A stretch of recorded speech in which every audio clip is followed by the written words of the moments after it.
কাদের মন খারাপ? যারা স্বাধীনতা বিরোধী এবং মাদক প্রেমী তাদের মন খারাপ। আপনার মাদক নেশাগ্রস্ত যারা, মাদকের দাম বৃদ্ধি পাইছে, মদের দাম বৃদ্ধি পাইছে, আপনি বাংলাদেশের মোটামুটি যারা বুদ্ধিমান বা যারা বিবেক বুদ্ধি রাখে তারা জানে মাদক মুক্ত সমাজ গড়ার জন্য মাদকের মূল্য অবশ্যই বৃদ্ধি করা প্রয়োজন। এবং মাদকের মূল্য বৃদ্ধির কারণে আমাদের অনেক বন্ধুদের মন খারাপ, কারণ মনে হচ্ছে তারা ঠাকুর ঘরে কেড়ে আমি কলা খাই না, ওই দশা হয়ে গেছে তাদের। কারণ তারা নিজেরা কিসের বিরুদ্ধে আন্দোলন করতেছে? বাজেটের কোন ইস্যুর বিরুদ্ধে? মূল্য বৃদ্ধি পাইছে কিসের? মাদকের মূল্য বৃদ্ধি পাইছে, গাঁজার মূল্য বৃদ্ধি পাইছে, মদ এগুলার মূল্য বৃদ্ধি পাইছে। আর দাম কমছে কোনগুলার? নিত্য প্রয়োজনীয় 60টা পণ্যের দাম কমছে। এইটা নিয়ে তো তারা বললো না, অ্যাপ্রিসিয়েট করলো না।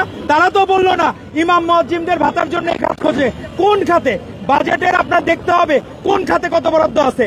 এর আগে কোন সময় এরকম অ্যাম্বুলেন্স সার্ভিস 24/7 অ্যাম্বুলেন্স সার্ভিস রাষ্ট্র আপনাকে দেবে।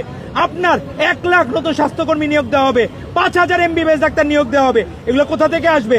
বাজেট তো রাষ্ট্রকে দিতে হবে।